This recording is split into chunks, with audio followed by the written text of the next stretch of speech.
This conference will now be recorded. Yes, he is. I see him. Well, Yes, good we do, evening Mr. Chair. and We do. welcome everyone to our July Board of Commissioners meeting. It's a pleasure to see you all here in the midst of this nice, cool day. Uh, Welcome, Commissioner Johnson. I see you there, sir. Good to have Thank you. you, my friend. Welcome to all of my colleagues seated around the table. Thank you for your attendance tonight. This meeting is now called to order. And again, just for the record, do we have a quorum? Yes, we do, Mr. Chair. All right, well, good enough. Let's proceed.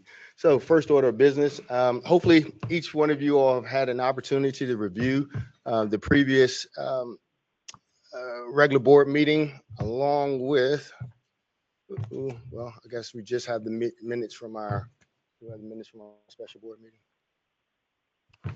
I believe we do.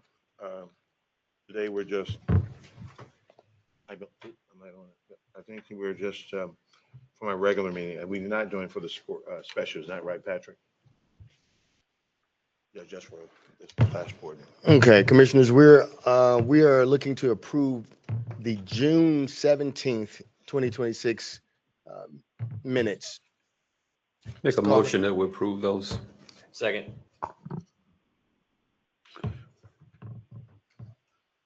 All right. We had a motion by Mr. Parker, and I think it was seconded by Mr. Hardeman. Doing a board meeting. Doing a All board meeting. right. By roll call, Mr. Doing a Jackson, board meeting Aye. from home. Mr. Parker, Aye. Mr. Elliott, Aye. Mr. Hardeman, Aye. Mr. Johnson, Aye. Mr. Lewis. All right. The ayes have it. Thank you, The, Mr. Carter. minutes are approved. Do we have any other commissioners aside from Mr. Bill Johnson who have joined us online virtually or either by phone? If so, I'd like to recognize you now. Okay, there being none, continue to proceed. So now we're looking at our citizens' comment period, and I've been instructed that there are no citizens who have signed up to speak. All right, so we'll move on. Chair updates. All right. I prepared, and just thinking about all of the good things that are happening. And so with what we'll hear tonight, the MOU, our 5-year strategic plan, I thought it would be a great idea. And I just want to read something to you that we're looking to do to bring all our parties together to further RRHA's Board of Commissioners collaboration with the City of Richmond. Myself and the Vice Chair, along with other commissioners, will host a breakfast or lunch retreat, still up for debate, with Mayor Vula's senior team, the leadership of City Council, and members of the Committee on Land Use, Housing, and Transportation to get their feedback on RRHA's draft 5-year strategic plan.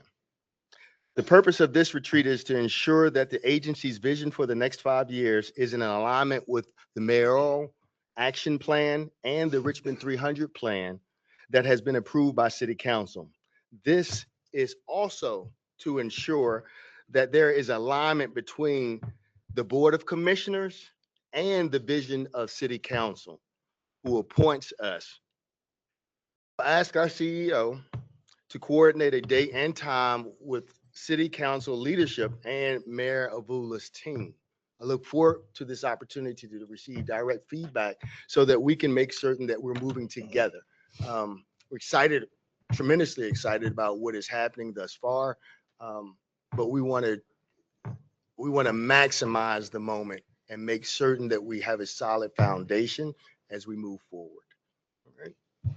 So now I will turn it over to our CEO for some introductions. Thank you, Mr. Chair. Today is, among other things on our agenda, another big step. It's another big step. As I told Mayor Vula, he and I spoke a week ago on the phone that a lot of people did not believe that we would be where we are. But again, as we said last month, I must take the time to thank the mayor's team. We went back and forth and back and forth. And what I love so much, unlike other negotiations that are going on around the world today, we came to a place that's a good place. And I couldn't find, and I say this from the bottom of my heart, better negotiation partners than Thad and Merrick and Sharon, and Amy is not here as well. Oh, Amy's hiding now. There she is. And as I told the mayor that, and I said this to him, I said that if we can execute what is contemplated in the language, it would be the largest partnership and in potential investment of any mayor in this city. And I've heard from other folks who've been around this town, unlike me, for a long time, it would be the largest of any mayor administration. And so I want to, again, ask Thad to introduce his team. All of the members of the Board of Commissioners had an opportunity to read the MOU. And so I'm gonna have Thad introduce his team members, and the purpose today, and the board is not taking any vote, it is to answer questions that any board members may have. And again, I want to just thank all of y'all. This is a big moment, y'all. It's a big moment. Thad, turn it over to you. Okay. Well, thank you, Mr. Nesmith, Chair Jackson. It's great to be back with you on all the commissioners and staff and community members this evening. So Thad Williamson here on behalf of Mayor Avula, Senior Policy Strategist in his office. You know, Merrick Malone, Director of Housing and Community Development, our DCO for Planned Economic Development, Sharon Ebert, Amy Popovich, our DCO for Human Services, who's going to right now introduce our new team member who's sitting over here. Tonight, I get the microphone. Yes, can everyone hear me? Great to be with you all tonight. I have the esteemed privilege of introducing Edward Richard on his third day of employment. Edward, if you want to stand and wave. So Edward comes. Yay. Edward is a Master of Social Work, has spent lots of years doing housing navigation, social work in a variety of different settings, including public housing, our unhoused community. And he will be charged with, alongside residents, alongside partners, really coming up with the proposal, the game plan for the People Plan. People Plan has three core components. One is case management. So wraparound case management with residents who want to seek the opportunity to receive that long-term support, both while they might be seeking, whether it's home ownership, whether it's a voucher, whether it's another pathway, and then after they're in that other placement too for up to a year.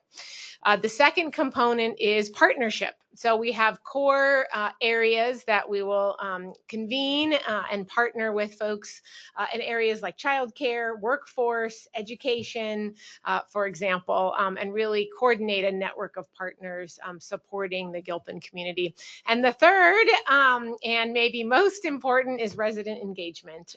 So supporting a team of folks who will both do the broad education throughout the community, updating throughout the process, but also really supporting those residents as they may seek employment opportunities or other housing opportunities themselves, and really focus on that resident development component as well, and the coordination to services. So Edward, we're really excited to have you. As you can tell, I know that RRHA is fully into it. So is the city. While we have been planning, we've also been actively preparing for the work. So thank you. Back to you, Thad. Yeah. So again, welcome, Edward. And so, yeah, thank you, Mr. Jackson, for referencing the mayoral action plan, the MAP, as we call it. And one of the taglines is, in the mayor's vision, is to be a city in which all people in all places thrive. And then pillar 2 of the vision is thriving neighborhoods. And he has an op-ed today talking about one aspect of that, which is crime going down a bit. and we celebrate that. But certainly, as the piece says, we aren't doing what we're supposed to do if we're not tackling root causes.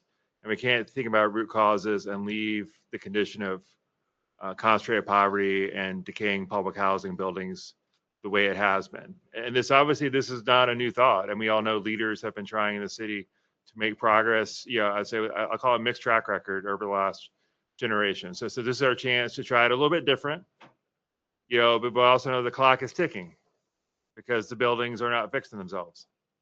And the political environment in DC is not making it easier, to support our most vulnerable families. So really, I think now is the time to lean in. And if we weren't doing that, all talk about a thriving city that includes everybody would be not real.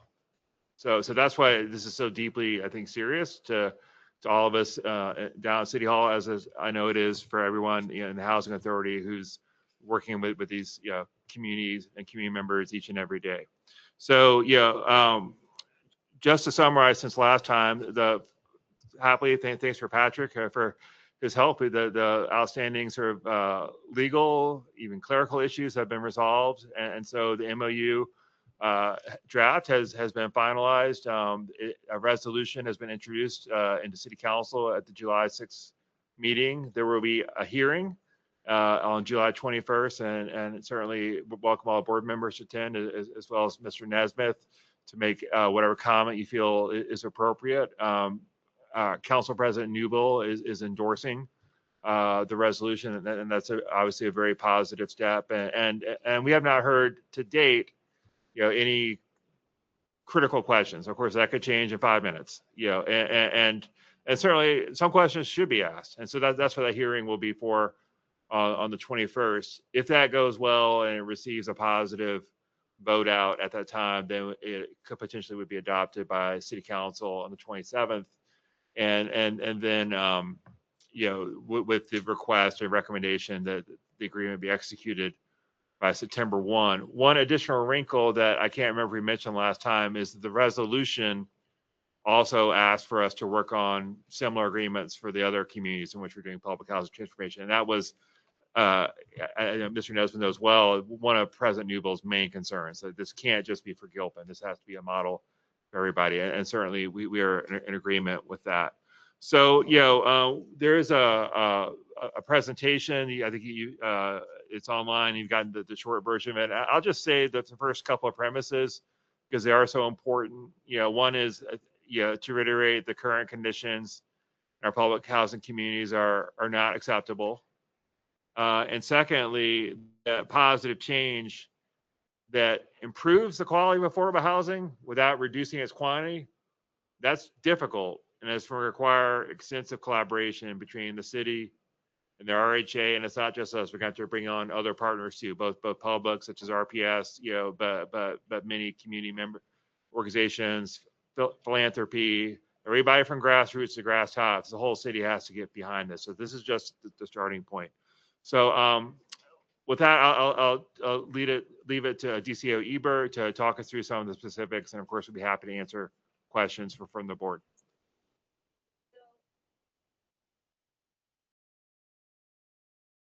Thank you. And so, we've already handed out a handout very similar to the PowerPoint presentation. We can go to the next slide. For those who may not have been here when we were here last month, to just kind of give an introduction to the MOU. There are very specific terms to the MOU, but not everything is carved in stone. A lot of it is for the working group to come together and to get into the more detailed planning. But the Joint Gilpin Transformation Working Group will consist of senior staff from both the city and the Housing Authority.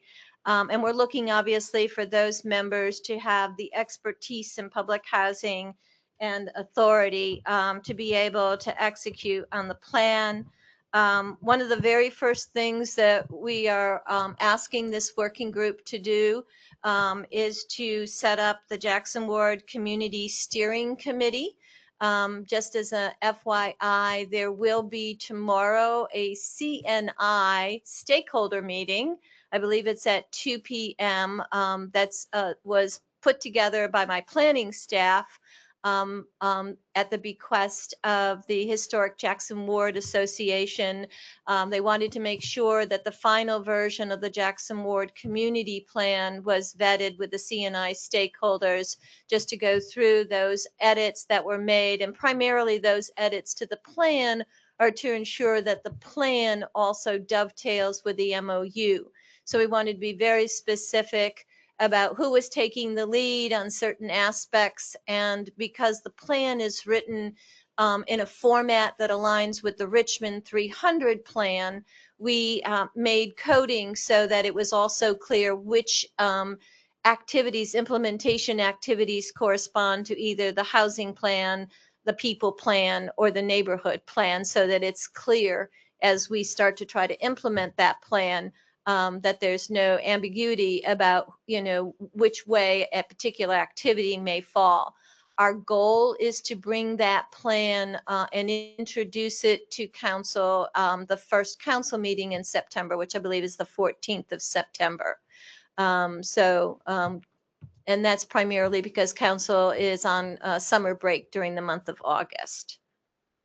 I do want everybody to know that we are committed to the plan for the duration of the transformation plan, and just based on the housing plan, which anticipates at least 10 years to be able to implement the transformation on Gilpin Court. We're assuming that this is going to be at least a 10-year investment of time and energy and money and resources, if not longer.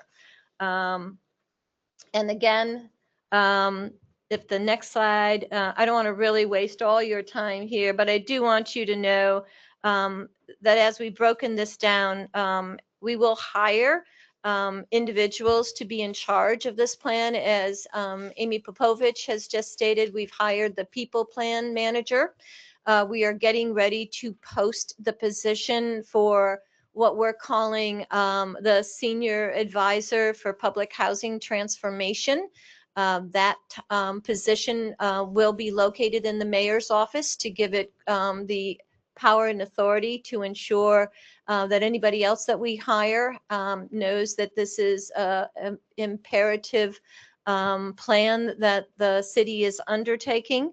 And so I'm looking forward to bringing somebody on before the end of summer. And then, as we committed in the MOU, because we're looking not at just the Gilpin Court transformation, but the overall Jackson Ward community plan to be implemented, the city will be taking the lead for the neighborhood plan pieces of that, which really involves a lot more than just housing on site. It talks about the business community within Jackson Ward, and celebrating the history, the art, and the culture of Jackson Ward, et cetera.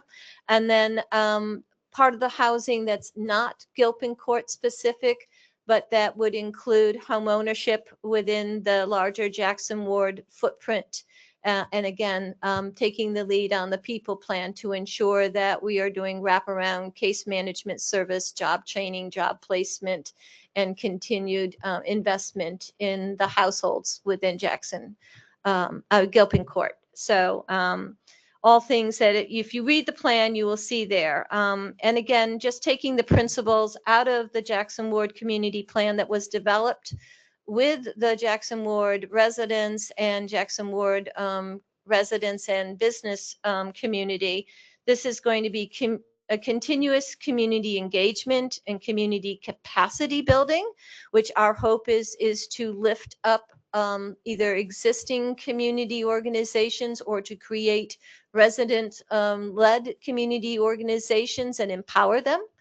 So that they can have a larger voice and an opportunity to rebuild their community. It will be resident-centered and will support and partner with the residents throughout all phases of the implementation period. And it will include meaningful participation by community businesses and community organizations. Again, as I said, we will recognize, incorporate Black art and culture and traditions in our planning. And our implementation of the activities. We'll define a range of neighborhood services and amenities so that this is a full service neighborhood, so that you can get the needs of what you need there and you don't necessarily have to get onto a bus or drive someplace else. And we'll be inclusive of all the residents and supportive of individual economic advancement and local community-based businesses. We'll include a broad range of housing types in the redevelopment neighborhood, serving a wide range of household incomes, and a priority to the replacement of all Gilpin Court housing units. And as we've discussed within the plan, the one-for-one replacement of Gilpin Court residents, not all of them will be replaced on the footprint of Gilpin Court. Some will be adjacent to Gilpin Court in the larger Jackson Ward community, and even beyond that, some may be in downtown, some may be in Shockoe Bottom, some may be in the surrounding neighborhoods. And we're working right now to put together a plan so that we have a better idea of making sure that we can ensure that some of the other affordable housing developers here in the city would be willing to participate, so that we know earlier than later how we're going to implement that section of the MOU. And then again, multiple home ownership structures for existing and future residents, not looking at just single family attached or detached housing, which I know is the norm here in the city and elsewhere, but looking at other models, cooperative housing, where you own a share in the ownership of a building for housing, or condominiums as alternative types. So we're looking at all sorts of models to be able to get people into home ownership opportunities. And then the plan incorporates multiple community benefit goals, one-for-one replacement, as I just mentioned, but also prioritizing deeply affordable housing, tenant protections, and building economically diverse neighborhoods that allow all residents to thrive, the case management support to all residents, making sure that we can advance their households economically and educationally and get them into stable quality housing, and then paying competitive wage rates, which will be part of our job training and job placement. It's not just getting people a job, but getting people good paying jobs is our goal. And then we will also prioritize hiring minority-owned businesses and city residents in all of the work that we undertake. And lastly, I would say that we hope that this, as Thad has said, will serve as a template as we move to other developments within RRHA's portfolio. I think Mosby South, since you've already have engaged a master developer and the community unit plan has been approved by council, is probably next up on deck. But we look forward to working with you with all of your strategic plan and helping you with this transformation.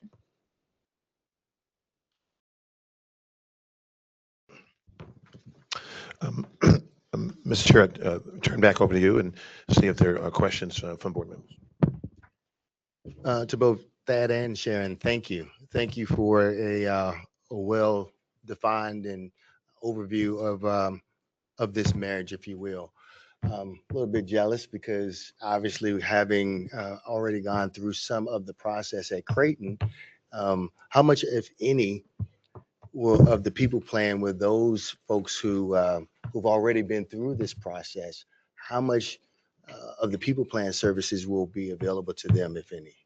That you know, Yeah. I've read the MOU. We're going to take questions from my colleagues, but that's the first thing that jumps out at me because this is exciting. You know, this is a really pivotal time in our city's history. And so if we're going to do it, what we got?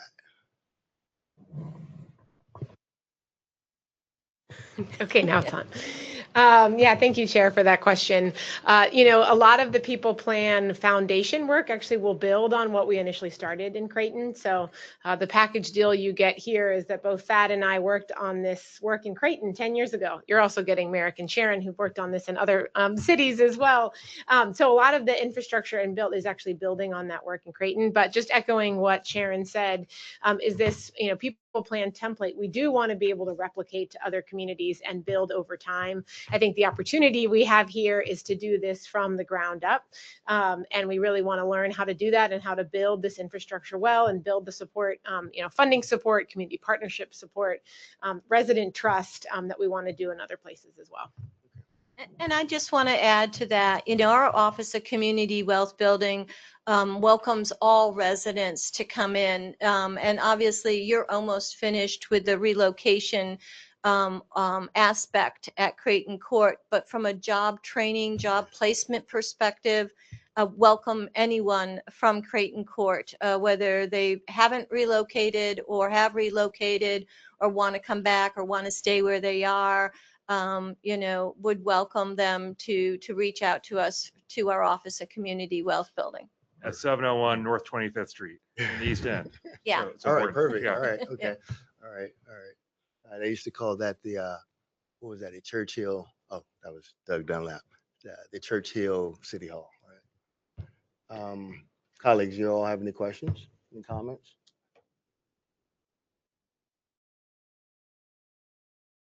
Commissioner Johnson? Yes, sir. You have any questions, sir? No. I'm just excited and good to hear this and just move along and hear the plan. But I don't have anything to add right now. Well, I have one item to add, and Commissioner Johnson, this will put something to rest, and you can put your bat down and stop beating me over the head. And I think it's part of the larger people plan. That's figurative. Yeah. You can put your bat down, stop beating me. You've been beating me for a long time over the head. But we work really hard with the city lawyers. It's part of the larger sort of concept of the people plan, like where some of this is going to occur.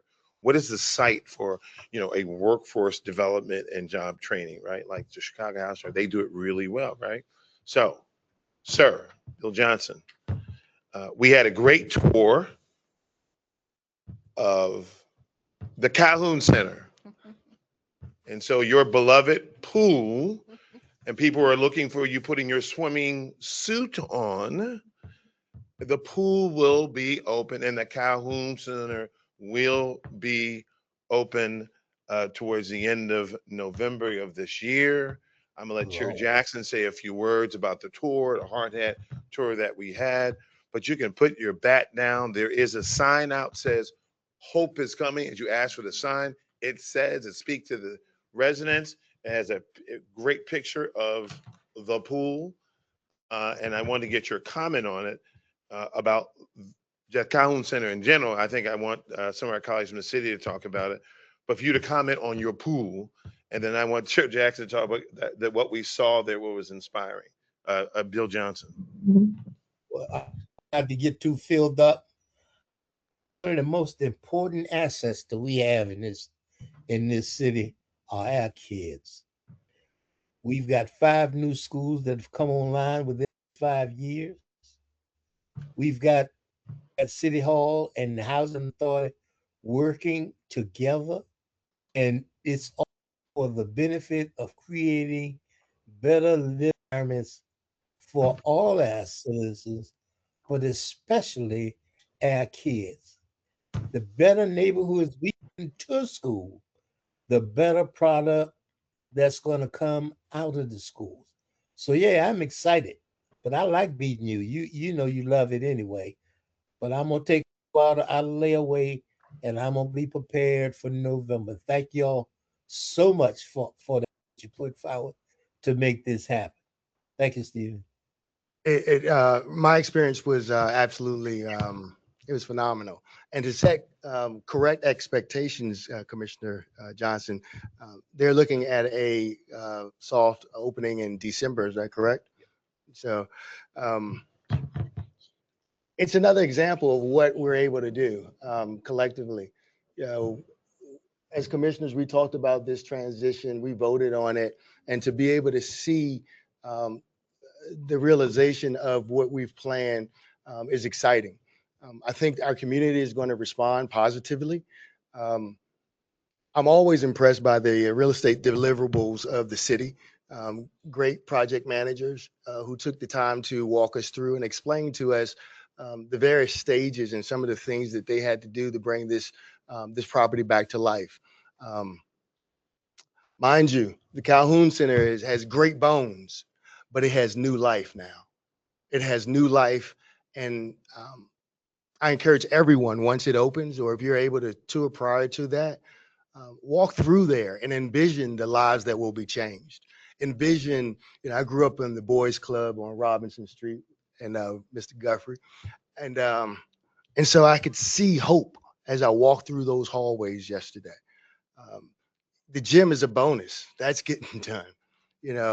I asked, is this just for Gilpin Court? And get the gentleman's name, but we have a similar mindset. It's not just for Gilpin, it's for our community at large. They're going to have a nice splash pad out there. You know, um, Chairman, you're exactly right. Our children are our future. And what we're doing right now, while we may not appear to be hooping and hollering, but trust me, we understand this time, this pivotal time, and we're changing lives. And I am certainly grateful to the work that you guys have put forth. I'm grateful that you are ready and you're going to share your resources as we will also. Um, we got a shining result on our audit also. And so we're real clean and we're ready to get down and change lives. Thank you. Chair, I was just going to add certainly credit to our partnership with you all and our Parks and Recreation Division, who's been hard at work in that space. That's where Edward's office will be, alongside the senior advisor position that Sharon was mentioned. So we're excited to really have that partnership and be located in the community as well. Perfect. All right. Mr. Chair, if we don't have any other questions from board members, I think we should thank our guests and we can move forward with the rest of our agenda. Yeah, absolutely. It's a privilege. Look forward to seeing you next week, hopefully on the 21st, and we'll, forward our progress. Have a blessed rest of your week. Thank you so much. See you next week.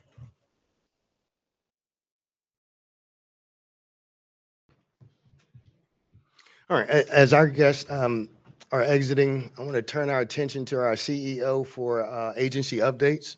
Thanks, sir. I'm going to start off by in terms of capacity.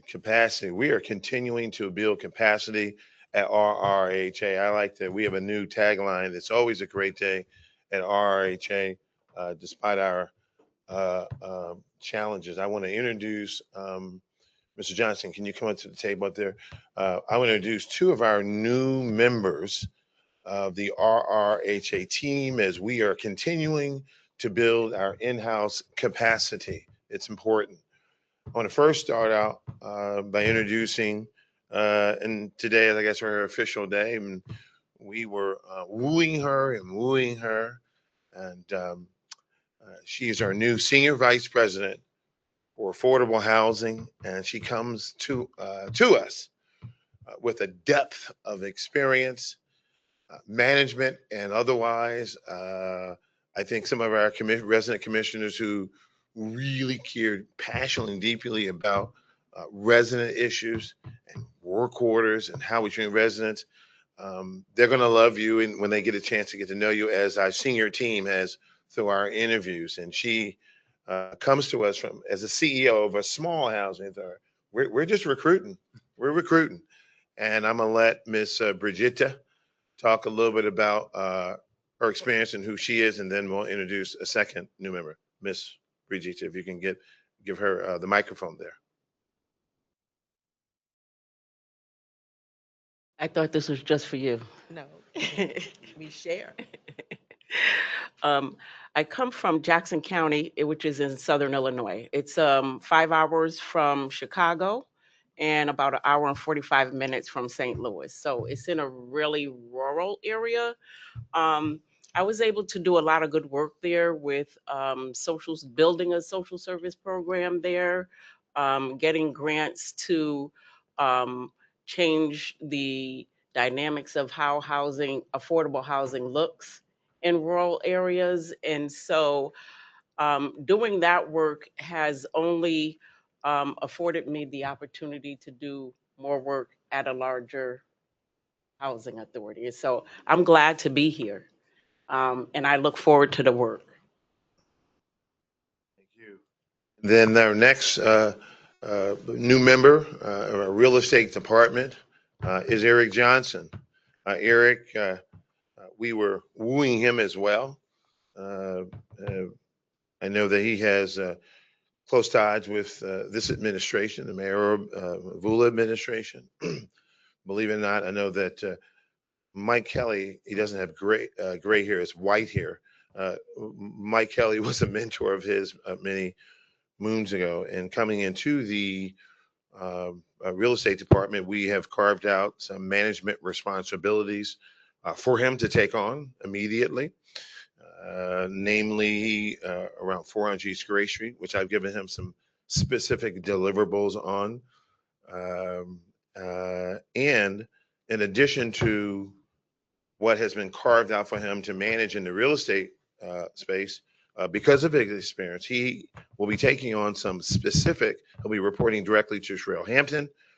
And he also, I've carved out some CEO initiatives that the board has given me, and you will allow me to step back a little bit and be a bit more strategic. He will chair the agency-wide home ownership initiative. If we get a blessing from HUD soon on the Blackwell lots, we'll see. But he will chair the agency's wide home ownership initiative. He also will, as a CEO initiative, he will lead our opportunity zones, and we've had some good conversations with the city and opportunity zones. More to come on that, in which we're working with Mayor Vula's team. We had some initial conversations, and we'll be working with Governor Spanberg's team to attract and incentivize investors to come into the public housing community. He will lead that effort. And also, as we look to leverage the RDC, he will be helping me form public-private partnerships and looking and targeting investment and revenue generating opportunities. He has experience as that as well. And last, he'll be doing that through the RDC. Eric Johnson, say a few words. Good evening, everyone. Just like to say, I'm very happy to be here. I have about 30 years of experience working in community economic development and partnerships and lending. But I like to say that my first job was as a community organizer in Baltimore, which means that from a mission statement, everything I do tries to put the people first and what residents' needs are first in my approach. But I'm grateful to be part of this team and look forward to rolling my sleeves up and doing the work. Thank you. Next, I'm going to turn chair to Stuckey. If you're on, Stuckey, if you can say hello. I want we said say hello and to our new cadre cohort of summer interns, and want Ralph Stuckey, if you can come on, you're on mute. If you can't, that's okay. Just to share with the board about the new cohort of summer interns. Again, you are on mute. Ralph, if you can't come off of mute, say a few words and share with the board about this new cohort of summer interns. Good evening, everybody. So we had an opportunity to introduce some of our summer interns to the executive team on Monday morning. And so we have about, I think about 5 interns. 3 are currently in college, 2 are on their way to college, 1 to JMU, 1 to Virginia State, and currently we have 1 that's at Norfolk State, Virginia State, and Virginia Union, who are all part of our CEO's Youth Leadership and Employment Academy. And I just want to, also just mention that this was also a challenge that Commissioner Bill Johnson gave us several years ago when we found some money for summer youth employment. It has expanded. And also, I would be rather remiss if I did not mention that on next Thursday at 6 o'clock at Virginia Union University, who's been our main partner in this venture of our village celebration, where we recognize those students who graduated from high school going off to college. And we're really excited this year because we have a host of those students who started with us some years ago. This is the 6th year for the program, who started with us years ago, and they've graduated from college, and they will be coming back to be, to talk to the students that's going off to college. And so it also shows, I know many of y'all have made donations to this program, and we're still accepting donations to the program because we provide laptops, things that students need for their dorms, as well as give them a gift card when they go off to college. So we'll be recognizing those students on Thursday, which many of the students come back and work with us and mentor some of our younger students, because our Youth Leadership and Employment Academy starts as early as 8 years old. And I think one of the most powerful moments on Monday was that there was a young lady, I think she's maybe a sophomore at Virginia Union University, and she was one of the first students to start doing the Summer Youth Leadership and Employment Program. And now she's 20 years old, and she started when she was 12. And so she's been with us for 8 years. And so we're excited because that's what we do. It's a long-term program. It's a commitment to the students, to the young people, that we will continue to support them and follow them as they continue to progress and provide those opportunities and support that oftentimes their parents can't provide, that we provide. So it's really exciting. We hope you guys can come out next Thursday at 6 o'clock to come out to the program. It will be a treat. Thank you, Ralph. Next item on the agenda, Chair and board members, is the item around trash throughout the Big Six. Some may have noted a weekend ago, there was a person who was filming some of the unacceptable level of trash that was in Gilpin Court.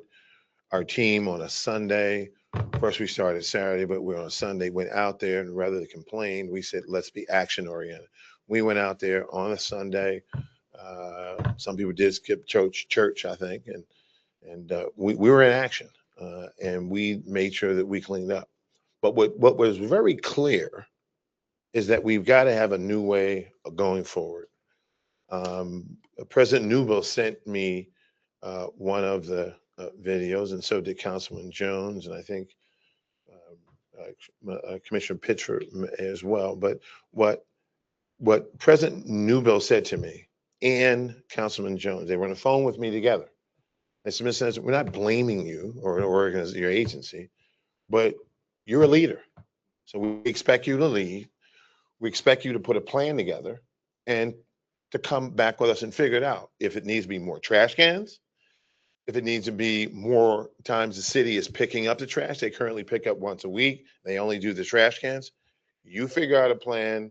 If it requires a budget revision, city council, but we need to do something, and we'll leave it to you. And so what we did was we then immediately reached out, and again, it was a Sunday, we reached out to Bobby Vincent, the leader at the Department of Public Works, and Bobby said, okay, Sunday. I said, yep, Bobby, we gotta come together. We've been given it a task, a leadership. And so we pulled the team together. We wind up then bringing in the mayor's office of neighborhood engagement. And we said, we got to do things differently. So what I'm going to have, rather than react, we have a plan going forward. And I know that all our commissioners care about this, but some of them care more passionately than others. And I think what's important is what's our plan and what are we planning on doing? And I'm happy to have a DPW join us today. We met earlier today, and what we said, there's going to be two things. There's going to be accountability on our maintenance staff, because I'm just going to be straight up. That trash that was out there for a long time.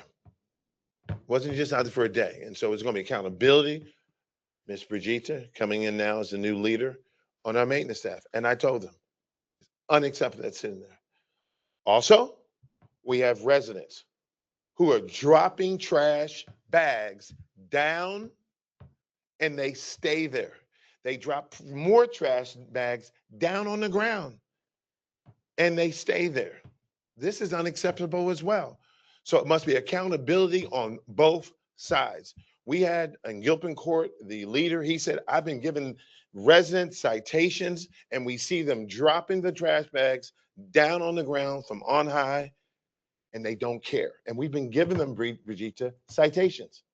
And so we're going to have a new way of going forward with accountability on both sides. And we're going to start this Saturday morning at 7 a.m. with a new plan. I spoke with Odie about it, the CAO. He's excited about it. And Amy Povovich and others know what we're doing. A new way forward, but it's accountability. And I'm gonna let Charles and Mr. Torrance, who's the leader of a DP, talk about what we're gonna do Saturday morning at 7 a.m. And it's gonna be continuous. It's not a one-time show deal. And just like you have crime hotspots, we've identified in the big six what we call trash hotspots, where trash is just being thrown down there, it's just been sitting there. I turn it over to Charles. Okay, And good please, afternoon, bring in, everyone. Steve really just went into the whole presentation, but I'll give a little more clarity to it. So to attack this trash, we've come up with a new initiative, and it's called the RRHA RVA City of Richmond Clean Sweep Initiative. It's a collaborative partnership between RRHA and the City of Richmond to address the persistent trash and litter concerns in our public housing communities. So what we've done, we've identified hot spots in each one of our big six communities. So this Saturday, what we'll do, we're going to have what's called a military tactical operation. So we're going to converge on the trash at the big six simultaneously from 7 o'clock to 9 o'clock. Our main point of contact will be Gilpin Court. So we will have our leader, our fearless leader, Stephen Nesmith, myself, the AVP. We will all be at the technical headquarters. And at 7:05, each one of our maintenance team, in collaboration with DPW, we will enter each one of the amps and hit the hot spots first. Then we will go throughout the entire development so we can get the trash out of that particular community. What DPW has decided to do is they will add an additional run for us. Well, they will hit just the hot spots. They will hit that once a week going forward. And hopefully what we will see is a decrease in the trash so that that once a week can become once every other week, maybe once a month, and then we'll go from there. But I think we will see a big decrease in the trash. What I want to do now is turn it over to Torrance Robinson. And Torrance happens to be one of my classmates at Virginia State. So this was a very easy partnership to sit down and come up with a collaboration. And I'll turn it over to Torrance to talk a little bit about it. Thank you, Charles. Again, I'm Torrance Robinson. I'm the Deputy Director of Operations and Maintenance for the Department of Public Works. And we're excited about partnering with the Housing Authority to address this initiative. And the initiative supports the pillar, one of the pillars of the mayoral action plan that Thad mentioned. And it also supports our mission of a clean, safe, and healthy environment. So again, we're excited about doing it. We're committed to it. We've committed resources. We've got at least 15 employees working this Saturday and continuing with an extra pickup that Charles mentioned. And also we're just excited about keeping these areas clean throughout the city. And we're ready to support. We've committed resources, and we've committed time and staff to making sure this initiative comes out and it works well for our citizens. Okay. Well, thank you. That is absolutely an issue that has become front and center. So we look forward to new beginnings, right? and also hearing about the accountability of our residents and how that portion, because it's two-sided, Yeah. right? And so we want to understand, those new beginnings as well. So whether it's at the next property management Yeah, 'cause I committee got a lot to meeting, say. I got a lot or to say. if that's at the next full board meeting, please be prepared to come to us with the full, play for, we see what you guys are doing. That's great. We want to, in the path to self-sufficiency, residents dropping trash from the top and just leaving it there because they feel comfortable knowing that we've got this new endeavor that we're going to clean up after them is only part of the battle. And so we're grateful. Thank you. Thank you for the recovery. If there's one thing that we know, things happen in life, right? And so with the decaying housing that we have, anything is subject to happen. And so what we ultimately want to do is prepare for these things that we are certain to happen, right? Mm-hmm. But just as important is how we clean up the spilled milk. And so I want to applaud the staff and the willingness to be accountable. And thank you. Before proceeding, Can I actually, speak? have any questions? Yes, ma'am. Oh, I got a lot to say. I'm Yes, sorry, ma'am. Chair. First, housing paid for cleaning.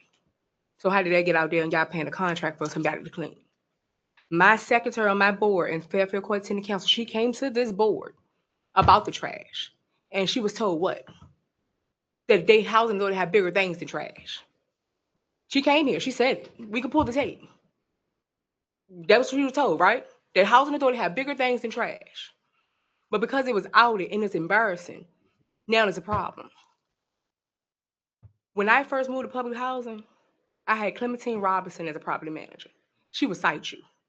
You got a toy in your yard, you were cited. You got trash in your yard, you were cited. She did not take your citations back. Either you had your money or they went on your rent.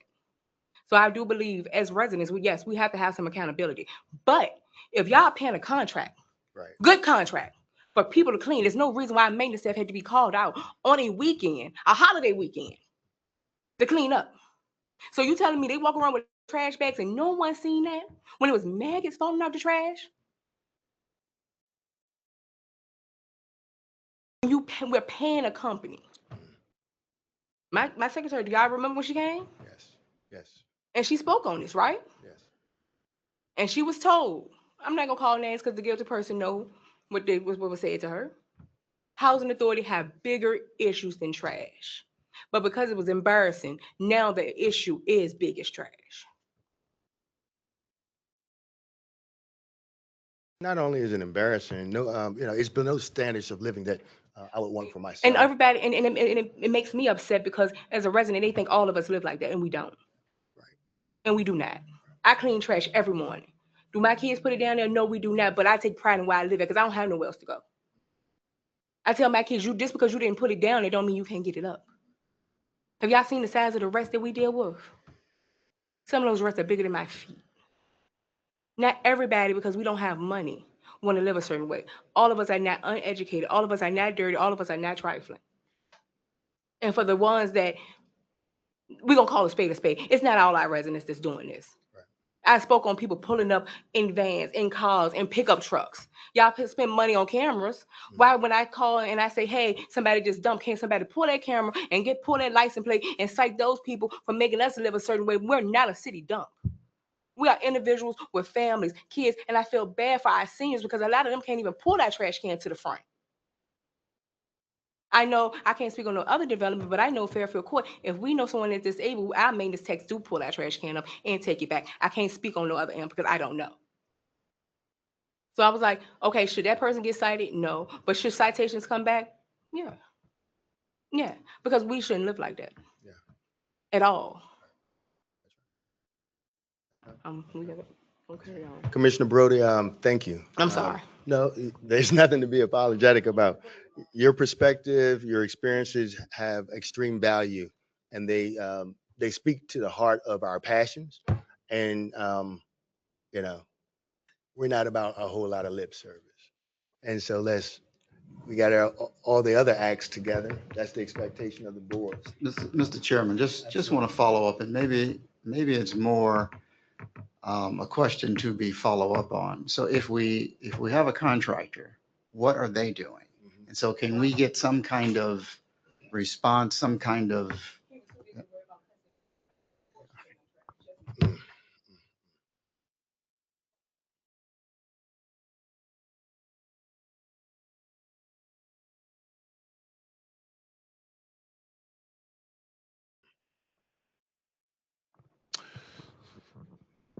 This is a serious matter for which we're going to take this very seriously. We do have, before I move to what we're going to be doing in terms of overall better quality of life, I want to get an answer to what Commissioner Lewis said.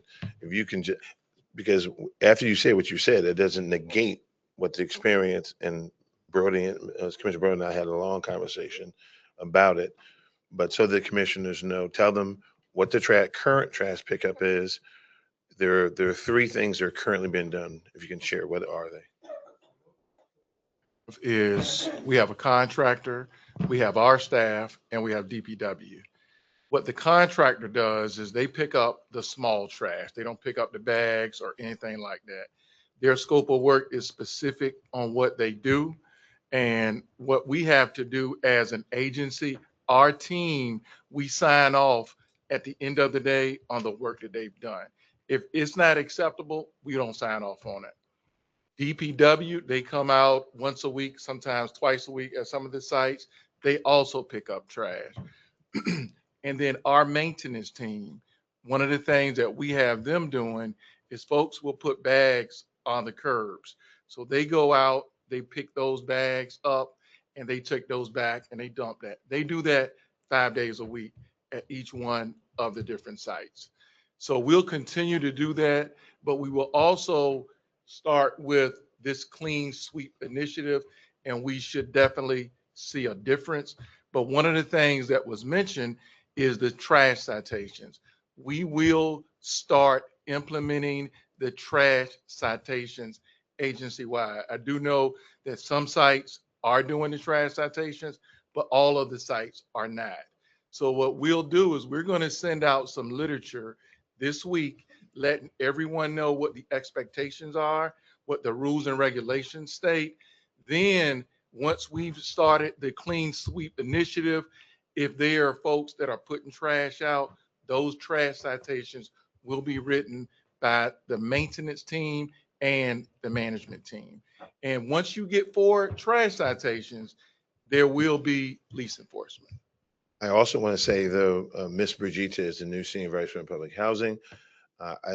To what Commissioner Brody said, our maintenance team need to be cited, given citations as too, in a real way, and our contractors need to be given citations. So I'm gonna leave that to you.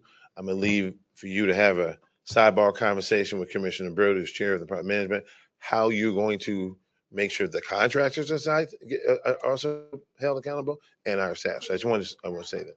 Yeah. The other thing with that, and then this has to go to the enjoyment that's in every resident lease. We are having a new head of safety, public safety, joining us. And so part of this and making sure that under what Mayor Vula talked about, we have starting August 9th, and it'll be introduced, the new head of public safety. He is now in the major crimes division at RPD. He's starting, and he's going to be no nonsense, right? So we know that, and I know there's former commissioners that said there are cars that are parked in the public housing and they sit there forever. Well, we're going to a towing policy. Thank the Lord. Because what we're going to do, he's going to come and tell you all. We have cars that have just been parked there for like 8 months. And so we're going to go to a towing policy. We're going to do that. He's going to come with a plan for this board. We met with him today. And we got dogs. And I know that Commissioner Vice Chair Parker talked about it. We have dogs now that run loose in public housing. We have Rottweilers that are going around. I had a resident call us 2 weeks ago and say, I'm not having my kids come out there because these dogs are just running loose. Well, that's a lease violation. We had a dog biting incident in Gilpin just the other day. And so that's going to be tight. So we're going to be looking at this whole sort of quality of life issue, and it's not just trash. So just wanted to say that, and we'll be porting back to you, Commissioner Brody. He looking forward to sitting down with you as chair to talk about that quality of life. Next item on the agenda is something that the Board of Commissioners put that you all had as a goal and objective for the CEO, and that is customer service, customer service, customer service. And we'll be talking about that as part of my evaluation and how much I've delivered on that. I'm going to have our chief of staff talk about what we're now implementing. Some other housing authorities had it. And when I was in the private sector, we did it. When I represented some housing authorities, they did it. And we're going to do it now. So when our when our staff, and when they pick up the phone and a resident calls in from 1 to 10, residents are already at 9 because they're angry. They're probably rightfully angry. But what our staff does not have, they're not trained in de-escalation. This call center staff that we have competitively procured is going to then stand in the place, and thank you, my brother, stand in the place of our staff. Our staff can go back from the operations matter, focus on their day-to-day operations, and instead we'll have a call center, and this call center actually is doing this for other public housing authorities. And we should see the increase in resident satisfaction. How many calls come in? We're looking at daily and weekly metrics. How many calls are taken? How many drop calls? How were they satisfied? We'll be reporting to the board on these metrics from the call center. I'm going to have our chief of staff talk a little bit about the call center, Ms. Kimco. Good evening, commissioners, excuse me, colleagues, and the public. Thank you, Mr. Nesmith. Just wanted to give the board an update on where we are with this particular initiative. We have already had a soft launch, what we're calling a soft launch, and we're in the midst of a stabilization period. Basically, we have gone live with both of our call centers. We have a call center for maintenance where residents call in with work orders that need to be addressed. We also have a main call center, a main line, where the majority of our calls are coming in that could relate to anything related to the services that the agency provides. The maintenance call center covers calls during the daytime and in the evening. The soft launch for that started July 1st. We picked that weekend on purpose because it was the 4th of July weekend. Going into the 4th of July weekend, we thought it would be a good opportunity for the vendor that we selected, Gilson Housing Partners, to ease into maintaining those calls coming into both the daytime and the evening call center. I'd like to add that Gilson has been covering our after hours call center for a few years now. So they're familiar with the organization, definitely familiar with work orders as it relates to dealing with after hours emergencies. So they came in with a level of familiarity, not with just our operations on the maintenance side, but also with staff. Being able to, as we're going through right now in the stabilization period, tweaking those things that we're finding may need adjustment. And it's been a huge plus. And I'd also like to add on top of what Mr. Nesmith shared, Gilson actually is providing call center services for 150 housing authorities nationwide, ranging from 100 units to more than 9,500 units. Some of those agencies include the Houston Housing Authority, the DC Housing Authority, Santa Barbara, LA, Allentown, El Paso, just to give you a sense. And what they provide is a combination, some places only just maintenance call centers, and other places the mainline call center that they're providing for us. As it relates to the mainline call center, soft launch was July 6th, that Monday after the 4th of July weekend. Our staff has been monitoring the calls and Gilson's operations diligently during this time. We have scheduled the stabilization period or soft launch to last through the end of this month. Our lead for our main call line and our lead for the maintenance call center leads that are folks who work for the housing authority and manage those call centers when we had full-time employees are actually going in the system and monitoring what Gilson is doing, providing feedback. Gilson, they're in contact with the team regularly, asking questions where necessary. And although Gilson has much experience in the space, they get many of the same certifications that our specialist staff get, so they're able to respond. Every housing authority is different. So we're finding in terms of how we respond to certain things may be different than the LA Housing Authority or the DC Housing Authority. So we're using this period to make sure we're refining that we're, the accuracy is important and it's key in terms of how we're delivering service to our clients. So we decided to use this 31 day period to do that. We will be doing an official kickoff launch in August. You'll get notification. Our comms team is working on something, but we really thought that it was imperative for us to use this time to make sure that we were delivering the service that we know our residents, our applicants, our stakeholders deserve. And with that, I will pass it back to Mr. Nesmith if he has anything else to say, and if the Board of Commissioners has any questions about what we're doing. Ms. Cole, thank you. We look forward to it.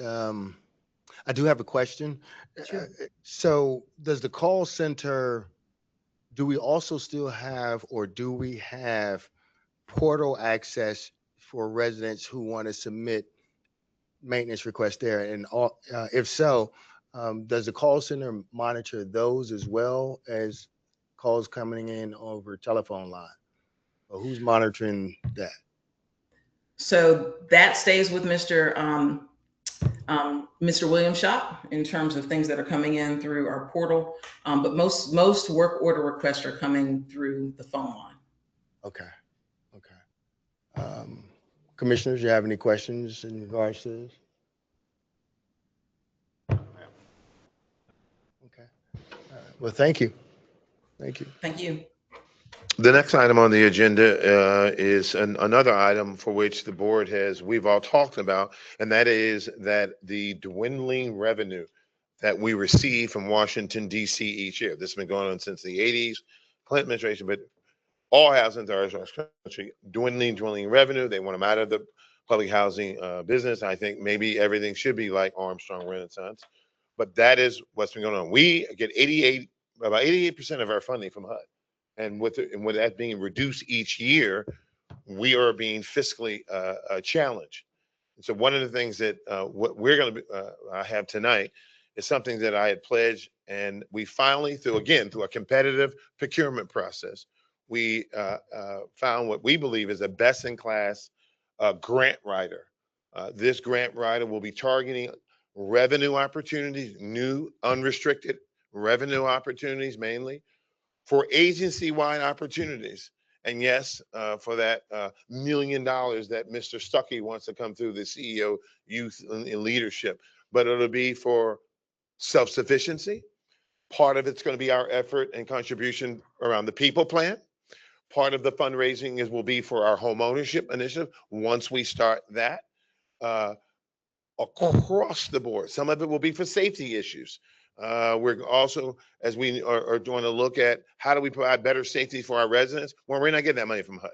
And so I'm going to turn it over to the president of Gray Manor and talk about, and we've already target what revenue we expect now between the end of this year, calendar year, and then we look at each quarter, each month and each quarter in 2027. So I'm excited to say welcome, and you're now part of the family, and expectations about bringing in revenue. Thank you. I don't know if I could top that, but we're gonna try. We're gonna try. Thank you, Mr. Nesmith. Thank you to the Board of Commissioners, the team at RRHA, and the public for being here. You know, I always tell people that fundraising and grant writing, a lot of it's based on relationships, and it's building those relationships. So we look to you all to say, well, who do you know with big checkbooks? Let's start there. What to keep in mind here, I know you're going to have a list and you will have a printout of this whole presentation, but just keep in mind that this is based on past performance and what has been funded in the past. So we're just going to take a minute, show you some of these estimates. We've developed 4 pathways, so that's what we're going to talk about here. Ms. Jackson, do you mind flipping me forward? Thank you. As Mr. Nesmith said, the grant outlook has changed over the last few years. Every 4 years, the administration changes in Washington, and every 4 years we have new new goals. We write differently for each administration. The way we approached something in the Trump administration was different than how we approached it in the Biden administration. Neither one is good or bad. It's just a matter of how we write our grants and how we word stuff. So what we're going to do is we're going to look at what's available between July of 2026 and December of 26, and then go forward through the end of 2027. So historically, there's approximately $17 million that's out there right now, whether it be federal funding or Virginia funding through DCJS, Virginia Housing, and private entities like Norfolk Southern. Ms. Jackson. So individually, we go to the next screen, you're going to see, we broke this out for you here. You'll see it on your slides in front of you. For example, brownfield cleanup grants, approximately $4 million due in February of 2027. Is that something we're interested in? What you're going to see is initiatives for Job Plus, Choice Neighborhood. These are all things that will highlight what RRHA is trying to do here. Next, please. Thank you. We're looking at the full pipeline, and this is really foundation-based. The RRHA team did a fabulous job at putting together foundations that they identified. We went in and tweaked it a little bit by saying, okay, these are great foundations, but they're no longer supporting our mission. So what is your mission, and how can we find funders that are going to align with that? So what we looked at is P1. Those are going to be our open calls where foundations have open availability for you to currently apply for stuff. We're going to look at P2, those foundations where RRHA has existing relationships. Our P3 is, again, relationship building. You need to kind of be introduced to that foundation. How do you want to move forward? Who do we know there? Who on the board best knows someone at this organization to introduce us? And then P4 is going to be those high net worth individuals. We love when people say, here's an unrestricted check for whatever you want, but they may say, we want to focus on safety. We want to focus on public safety, or how you're going to put lighting in certain areas, or where you're going to put cameras, right? This is what we're going to focus on. So in total, looking through this projected through December of 2027, there's an estimated $9.2 million that's potentially available to RRHA if we can present these funding organizations with the right opportunity, right? With the right initiative. So as Dave and I were talking earlier, you have to kind of dance a little before you start getting more serious. So how do we develop these relationships? Can we switch the slide, Ms. Jackson? Thank you. Here we're going to look at, these are foundations. If anyone on the board has any relationships with these, I know the team at RRHA under Mr. Nesmith's leadership has done a great job of saying, I know someone here. What can we bring there? We were on the call with someone yesterday about what are we going to apply for this week. Here you're looking at foundations where we have the National Association of Realtors. What can we, it's $15,000, but if we can find something within our housing to apply for, we could possibly benefit from that. Next quarter, if we look at the next slide, what we're going to see is from January to March of 27. So here you're going to see approximately $4 million that could be applied for in open calls. And then we're going to look at pathway 2, those with existing relationships. We currently have a relationship with Capital One Foundation. So what can we request from them? How can they benefit? We were joking around a little bit saying, well, what buildings are for sale that people can put their names on, right? What are they going to want in exchange for giving you this money?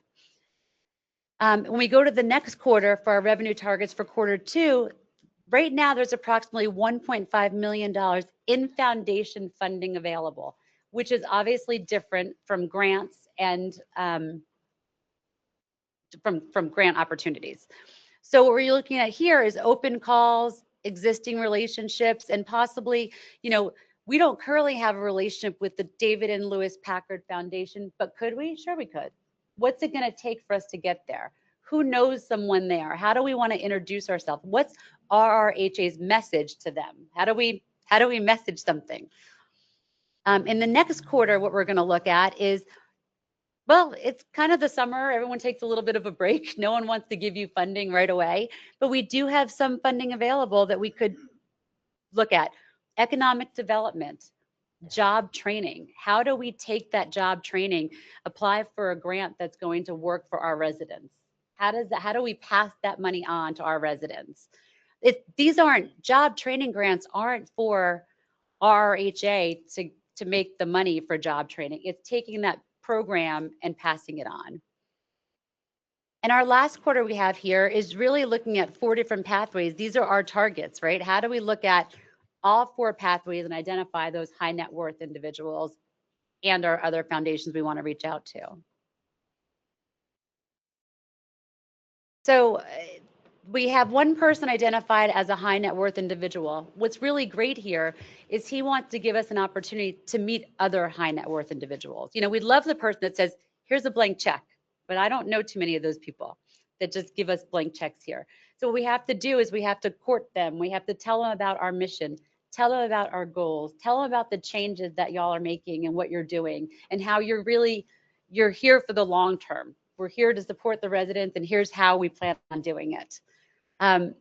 Obviously, any donor relations, we have any building connections. So anyone you may have or that you're aware of, by all means, reach out to Mr. Nesmith. My best friend, Miss Jackson over there, has agreed to help field some of this with me. And that's kind of what we're here for. So I'm open to any questions.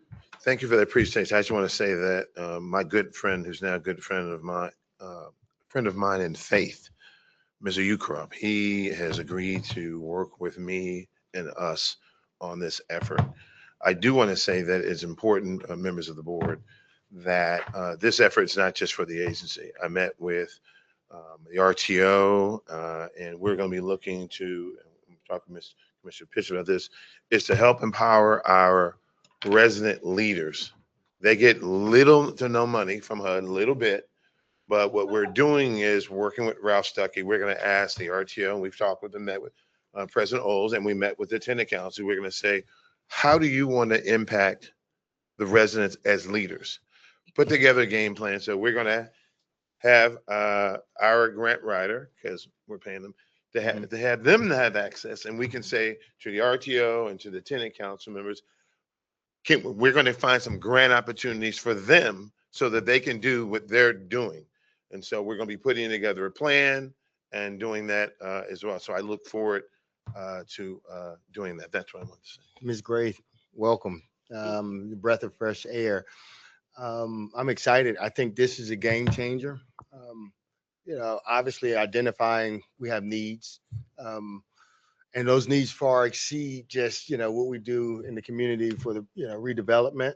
Our moonshot plan, I think it's well thought, and with your help, we will be able to accomplish our goals. Keep on increasing our capacity, you know, and maybe it's just catching up from where we were, because we weren't really operating at full capacity over the previous years. But I know one thing right now, we are operating, we're meeting our capacity. And the next thing is the expansion thereof. And so we truly look forward to seeing what we're able to haul in as we continue to change our brand and let the public know that this is not the RRHA of the old day.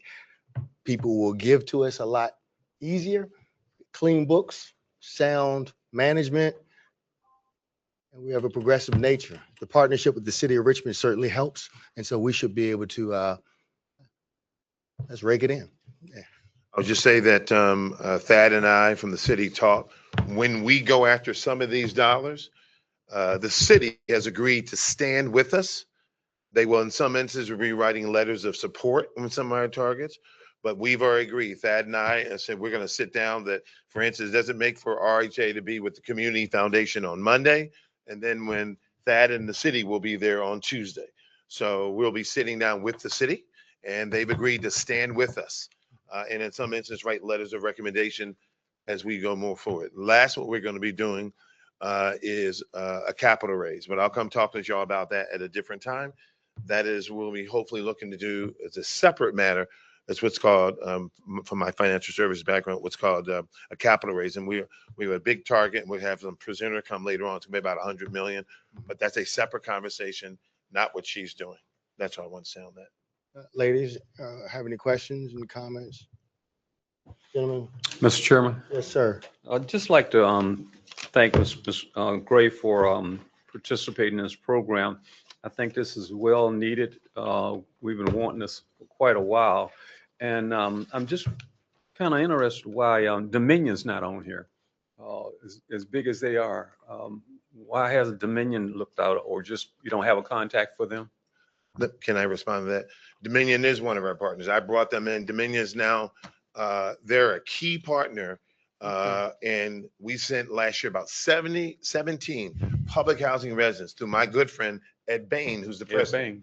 Okay. Right. So they're sponsoring, they're one of the forefront. We brought them on when I came on about a year ago. So they are already on board, and they will be at the event that Ralph talked about. We'll be giving all our kids laptops. We'll be giving them funding. So they're on board. Okay. How about Wesco? I don't know. Okay. So All one right. of the things we That's want to fine. ask board members is Miss Gray said, she's going to probably send an email to board members, say, do you know anyone on this list? I'll give you a contact for them. Yep. And or there's some people that are not on this list. We ask the board members to help. I've always found that when I've served in capacity, board members actually help that. And one of the biggest people who we know who gets around is George Martin. He can give all his friends that he knows. We're going to give him the list and then let him go to work. George, sounds like somebody's in your book of business. George, you have a comment, sir? Yes, I do have a question. There are a lot of public housing, capital fund, emergency, disaster grants. Will you all be able to apply for some of those grants? Because I've seen some agencies where they've gotten in excess of $4 million, and this is an agency that may have 450 units. So will you guys be able to apply for some of those grants? We will be. So I think it's fair to say it's going to depend on the eligibility requirement of the grant. So either the city would have to apply, the agency can apply, or a nonprofit would have to apply. So it's going to be a matter of who's going to take that lead on that funding opportunity. If it's only eligible for city entities, then RRHA could not be the lead applicant, but could partner with the city on that. So, but yes, FEMA has a number of disaster grants that are available. Our new senior vice president for affordable housing. I know that Commissioner Brody specifically wants to talk with you. She's actually raised several millions, and so she submitted a plan, which are we going to be giving her? Yeah, and so she's been successful in raising money, so we're going to plug her into, and on the sort of the resident side of things, we're going to have her do something. And stretching back into the agenda, welcome aboard. And that's a real value add. The fact that, you come on board with more than just your presence here. Thank you. Welcome aboard to all of our new teammates in the property management, real estate department, our interns that didn't have an opportunity to speak to that point earlier, but your presence, you putting your hand to the plow is absolutely necessary. We look forward to more witty ideas, more progress, and all of it keeping our residents, our families at the center of everything that we do.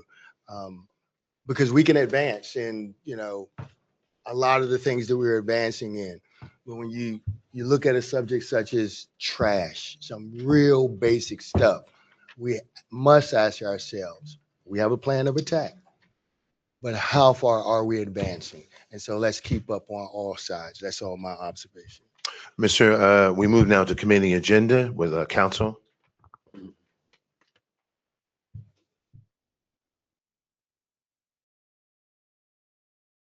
I believe the first committee that's up for summary report, and that is from Vice Chair Parker, and that is real estate. Thank you, Mr. Chair, and thank you, CEO. Wanted to at least have one comment before we go into the report, and that's about 1611 4th Avenue Apartments, the senior apartments. I think Charles and I have had conversation on it. they lost power. And I think I had mentioned to him and also to our CEO about trying to find out opportunities to make that continuous power, and through either doing a solar thing, which I think that's out of the picture, but maybe extended it and converting to gas instead of oil. And so I think if we can continue to look into that opportunity, because our seniors are really vulnerable, and they're in a bad situation, and some of them are wheelchaired and other disabilities. And we want to make sure that those senior facilities have what it takes to keep the power on. And whatever it takes, I know the new technology that they have now, if it takes a grant writer to write a grant for new technology, then we need to do that. I know we've renovated a lot of those units, put new lights in there and new fixtures and everything else in our in those senior centers. But if you don't have any power, it doesn't do you any good. You can't get down the stairs, the elevator won't work, and there are so many things. I'm really concerned about seeing how we can keep continuous power in those facilities. We have situations now with all the new data centers that are coming up now, and they're talking about how so much power is being taken out of the grid because of the data centers, and the capacity for them to do things is waning. So we need to be proactive in figuring out how can we make sure that these people keep power. That's just my comment. Thank you.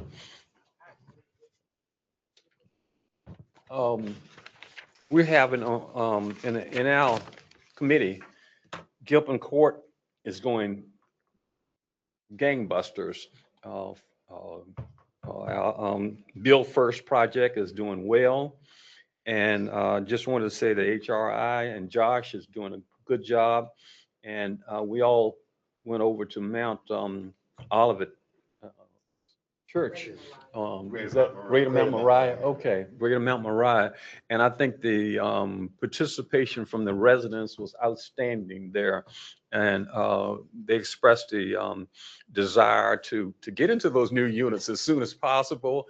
And they enjoyed the presentation that Todd and our CEO and Commissioner Jackson, as well as Josh, made a presentation out there. So I think this thing is going well. And I think when we add in the process of all working together as far as the MOU is concerned, I think it's going to be even better.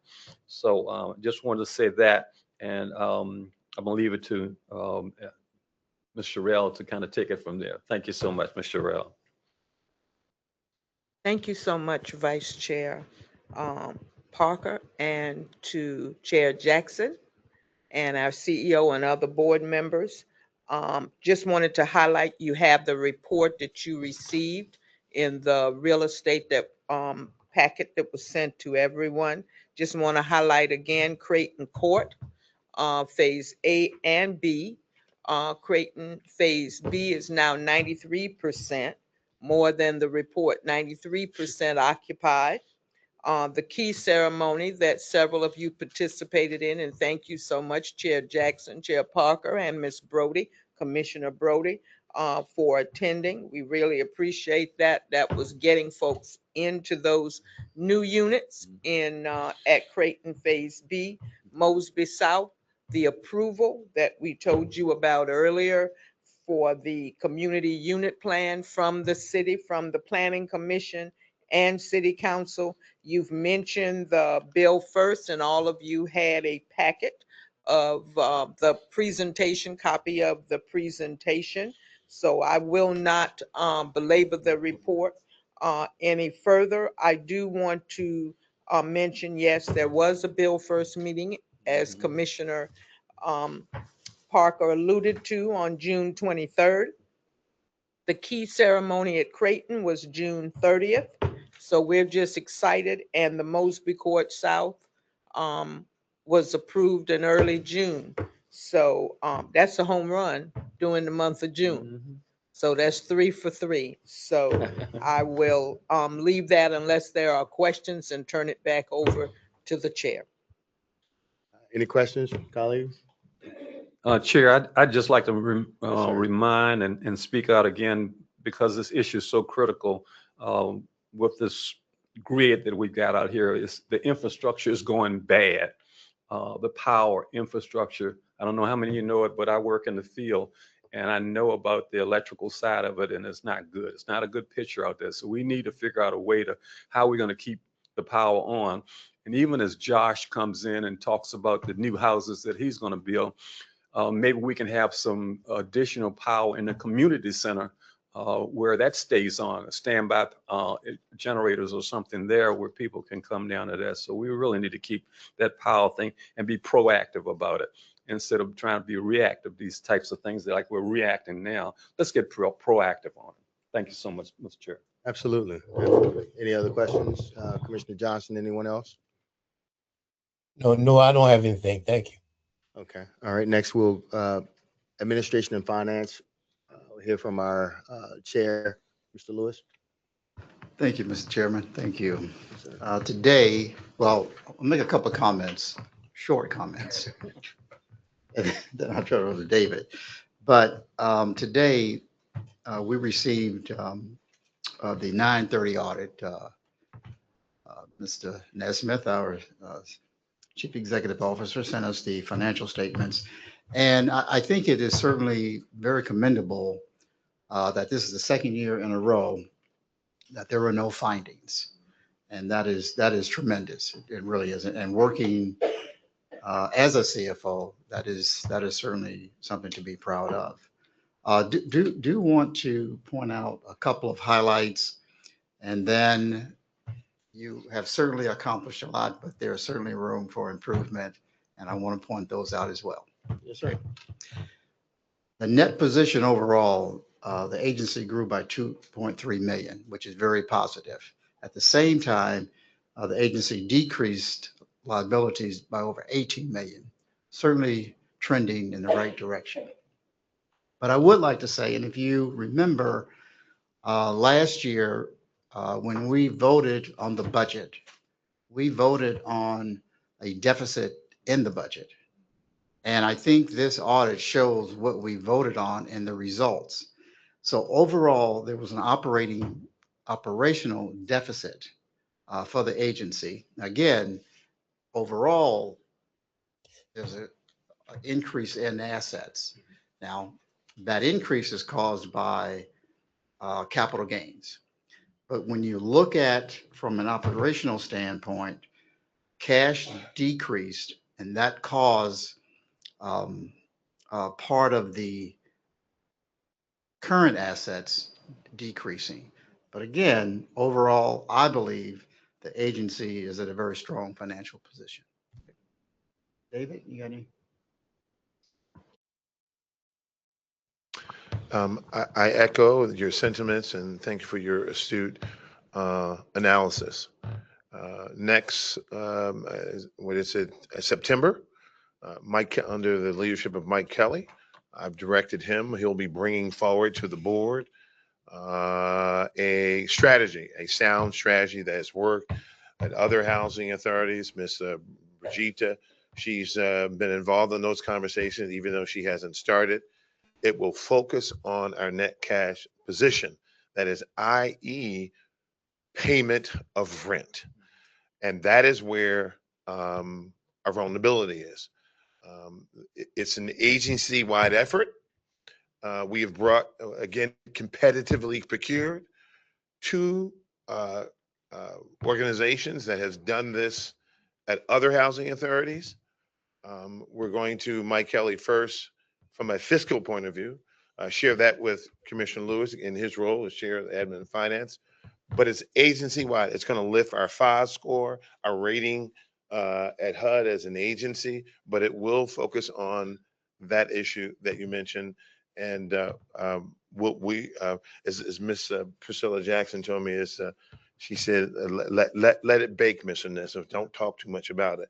So I'll just wait until it gets baked, and then September, Mike Kelly and the team will be bringing it forward. All right. Looking forward to that.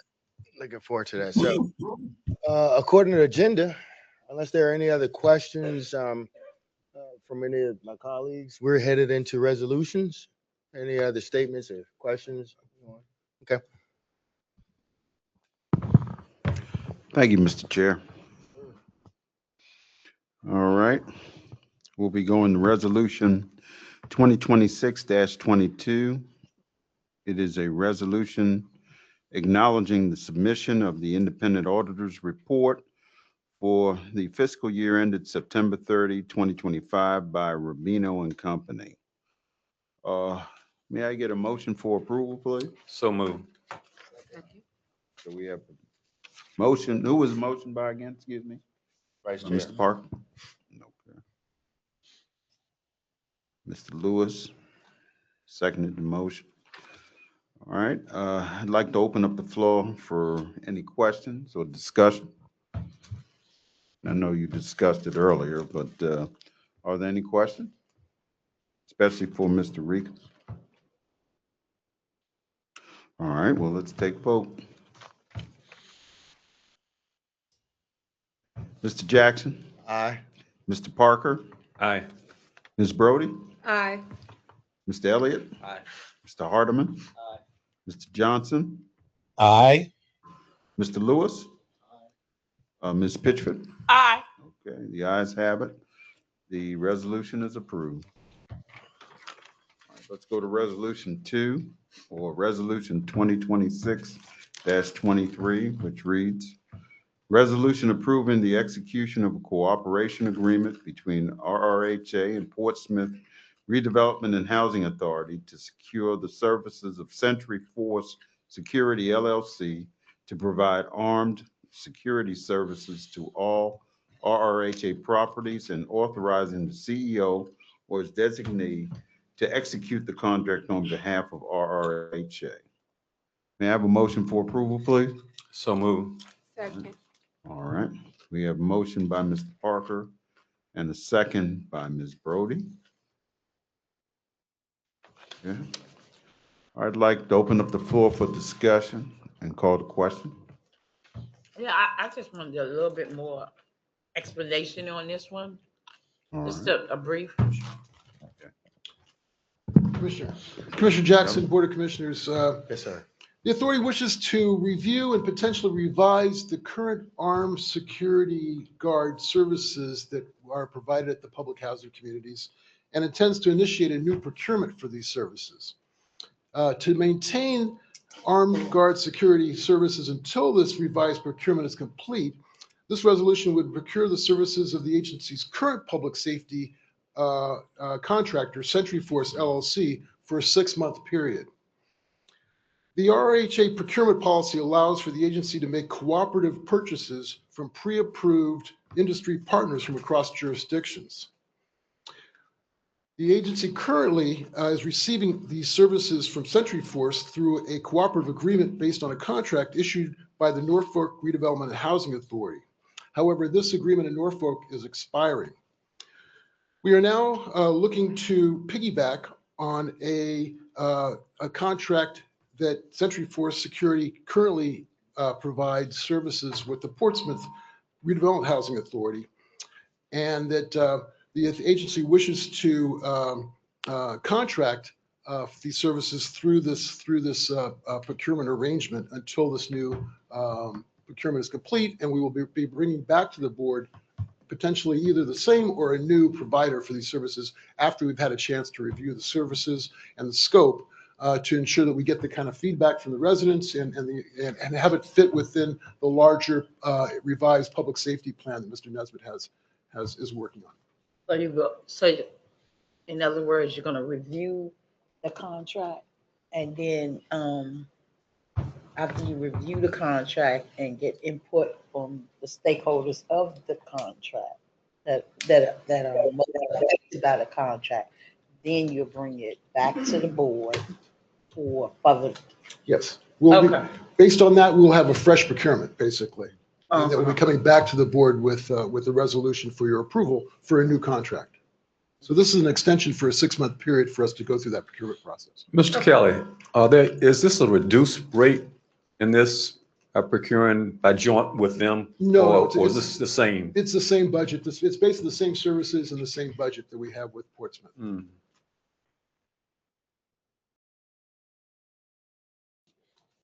Any other questions? Do we all feel like we're pretty much understand it's 6 months and then potentially new procurement? Okay. In which the same vendor may resubmit. Okay. All right, sir. All For the question. All right. Let's take it to vote. Mr. Jackson. Aye. Mr. Parker. Aye. Ms. Brody. Aye. Mr. Elliott. Aye. Mr. Johnson. Aye. Mr. Lewis. Ms. Pitchford. Aye. All right. The ayes have it. Resolution is approved. Mr. Carter, Yes, sir. vote for Commissioner Hardeman. Oh, I'm sorry. Yes, sir. Just Oh, for the I record. do just make- apologize. No. Thank you. Actually, Mr. Hardeman, did I miss you the first time? No, you got me first. All right. Okay. Sorry. Okay. All right. Resolution 2026-24, which reads, resolution approving the term sheet with the Historic Restoration, Inc. for the redevelopment of Fay Towers and authorizing the CEO to proceed with negotiation of a master development agreement. All right. May I have a motion for approval? I make a motion that this resolution that has been read to us be before, All right. be before the board. Do we have a second? Thank you, Ms. Pitchford. Second. All right. Thank you, Mr. Harden. All right, I'd like to open the floor for questions and discussions, please. Floor is open. Anyone have any questions, my colleagues? Hearing none, we proceed. All right, well, let's take vote now. Mr. Jackson. Aye. Mr. Parker. Aye. Ms. Brody. Aye. Mr. Elliott. Aye. Mr. Hardeman. Mr. Johnson. Aye. Mr. Lewis. And Ms. Pitchford. Aye. Okay, the ayes have it. Resolution is approved. Let's go on to resolution 2026-26. It reads, resolution approving the funding services and administration agreement between RRHA and RDC and authorizing the chair of the Board of Commissioners to execute the agreement. Do I have a motion for approval? Okay, have a motion by Ms. Pitchford. No, Second. that's Mrs. Diane, Commissioner Diane Brody. Oh, Ms. Brody, I do apologize. Okay. I'm not hearing too well. All right, we have a motion by Ms. Brody. Can I get a second? I'll second it. Oh. Oh, go ahead. No, second. Who's second?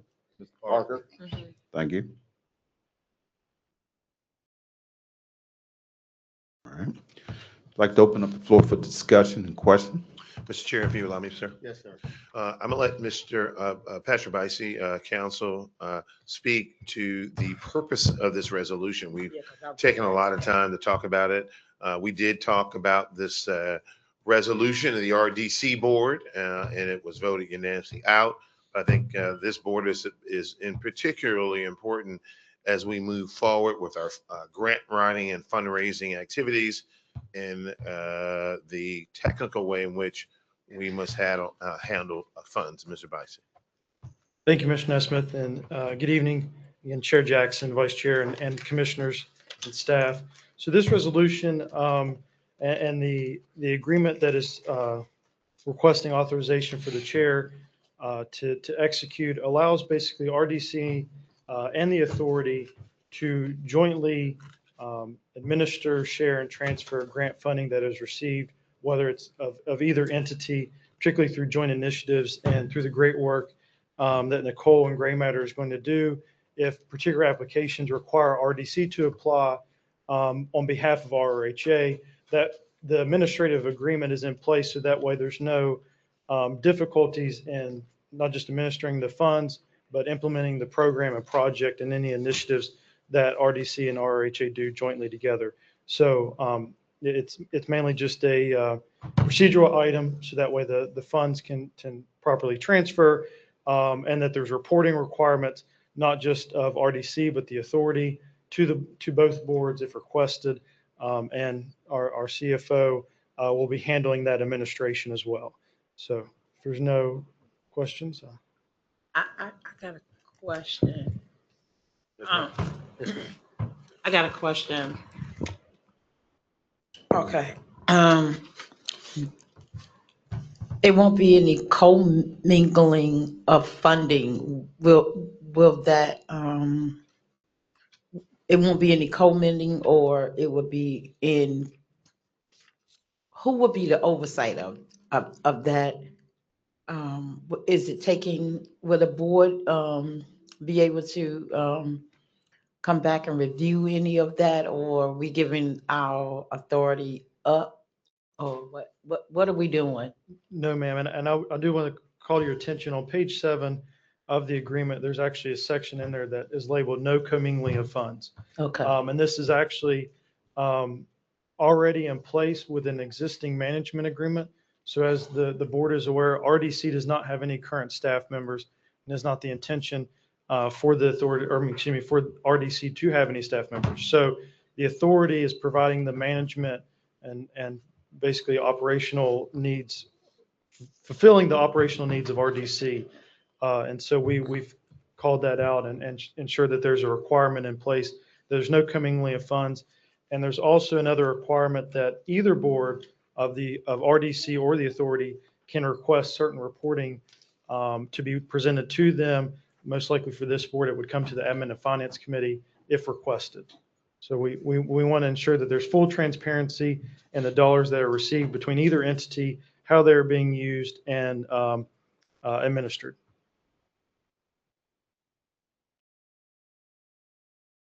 Okay. Okay, I just want to make sure I want to commingling of the funding, and when the funds go in, will we know about it, or we just voting, how will this be reported? So if I may, Mr. Chair. So remember, when fundraising is done with the RDC, any action by the RDC board is reported to the RRHA board. So it's not giving up anything, your other words you used earlier. No. Again, any action by the RDC as it relates to funds is reported to the RRHA Board of Commissioners. Okay. And on top of all that, the treasurer of the RDC board is no other than the Right Honorable Gentleman, Commissioner Gregory Lewis. Mm-hmm. Go ahead, Greg. I just want to make sure No pressure. that we weren't giving up any unnecessarily power under this. That's why I wanted to be clear that. So will we get any type of reports in the finance on any of these activities, or? The answer is yes. Again, yes. Yes, ma'am. Okay. Yes, the answer is yes. All right. Thank you. Sir, any other questions?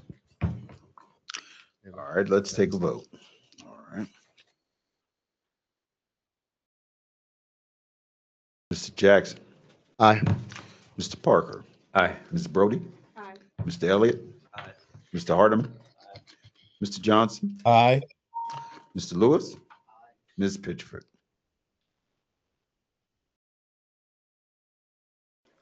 Ms. Pitchford. Aye. Okay, the ayes have it.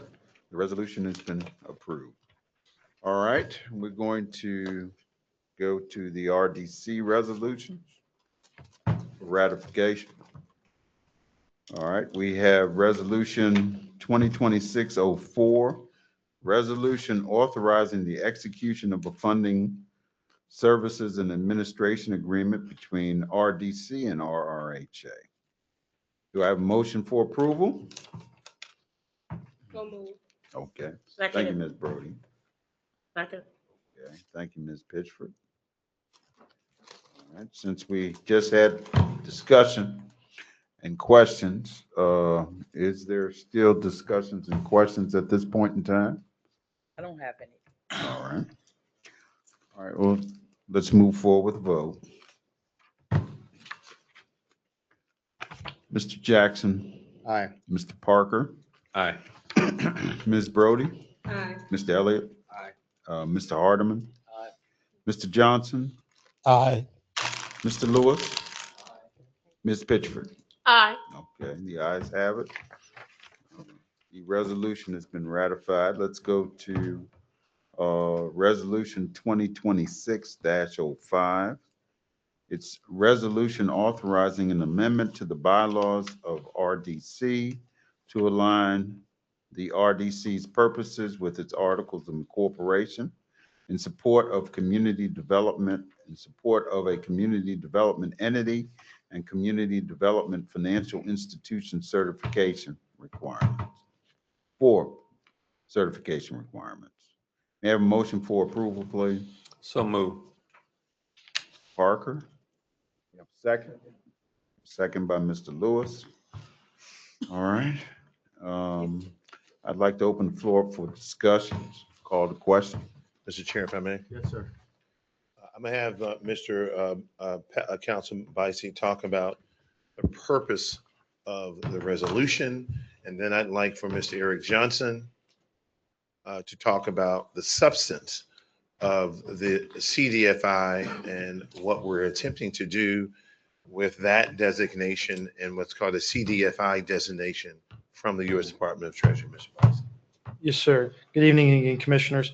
So at the request of the Department of Treasury to support our application, particularly for the Community Development Entity designation, they have requested that our RDC's Articles of Incorporation and bylaws align to show that RDC will have a primary mission of servicing and providing investment capital to low-income communities or low-income persons. And so at this time, that is the only revision that will take place to the bylaws to strengthen RDC's application to the Treasury Department at their request. Go to the microphone, please, sir. CDFI or a CDE. CDFI stands for Community Development Financial Institution.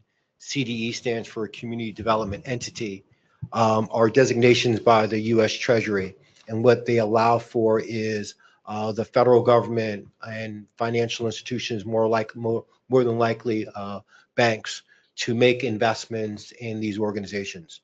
The U.S. Treasury operates a program through the CDFI fund, which funds CDEs and CDFIs, allowing them to do housing, economic development, workforce through grants, loans, or other investment programs. There are 2 tiers. The CDE is the first tier, which allows you to certain program elements that are offered by the U.S. Treasury. And the CDFI is a second tier, which lets you get into deeper programmatic elements that are done specifically like loan programs as opposed to, or investment vehicles, which are more than just pass through for funding. We are embarking on trying to get our initial CDE certification, which gets us in the door to allow to access these resources. And then once we have additional capacity, the plan later is to go for the full CDFI designation. I am so happy that this is the resolution that I am so happy to support. I mean, I am ecstatic about this one. And I like the approach. I like everything that how you did it and everything. No sliding, and then the wording is so anybody can understand it. It's not way over there. I really am impressed about this resolution. All right. Sounds good. That designation will also help us with grant.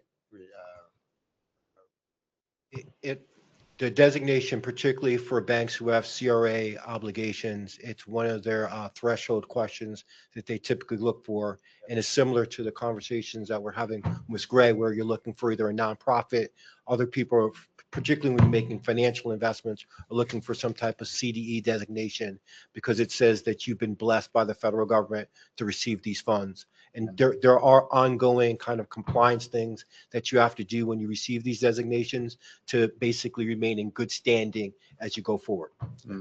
Thank you. Thank you. I want to compliment the board because I know that there was a bit of skepticism. Well, not a bit, but there's a lot of skepticism for folks who are not familiar with these auxiliary tools, such as the RDC. And I'm glad that we didn't have the understanding that we have now, because we perhaps may not have taken the road of understanding, which brought us to this place. But just, as we observe Commissioner Pritchford, there's so many different resources or tools available to us. We're trudging through the hard part, but there's a lot of value in what we're voting on, obviously. But these tools will render significant rewards for our families, help us to better position ourselves. And so expect growth to continue to happen utilizing these channels that we have. So thank you for forward thinking.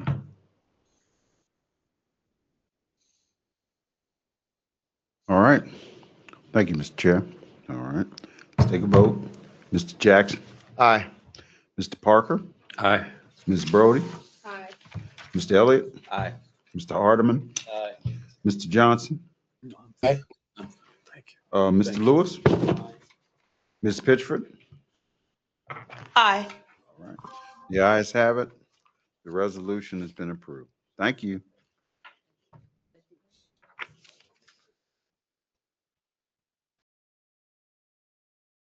All right, as we look to close our meeting, we've accomplished a lot of business this evening.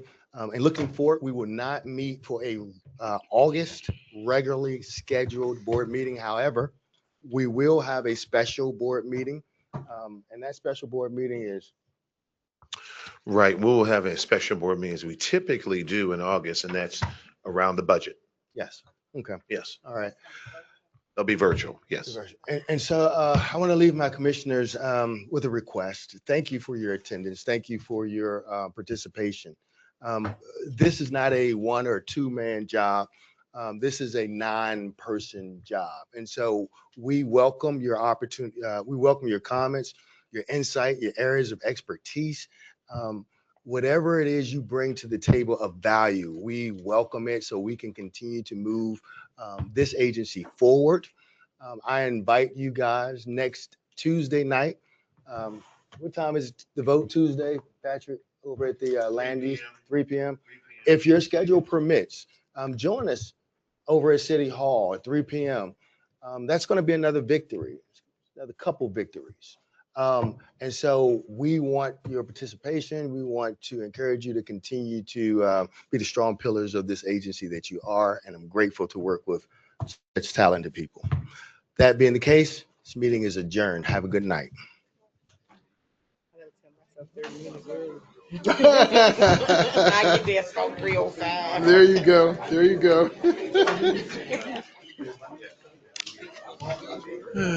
Good.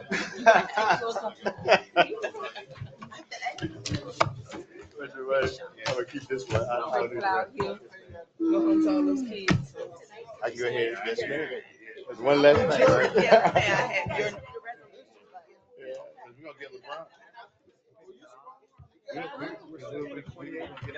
Who is that? Who's with? He ain't even looking y'all way, man.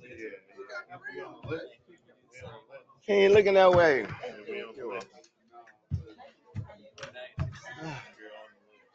Thank you, sir. Great meeting. Today is Wednesday. I'll talk to you before the end of the week, I'm sure of that. Yeah, no, he's a good acquisition. No. I can't believe the way Boston treated him. And let him go like that. That's crazy. Brown is the guy. I mean, that's the guy that's gonna make the difference. Yeah, he is the difference maker. Smart brother. That's a smart brother too, man.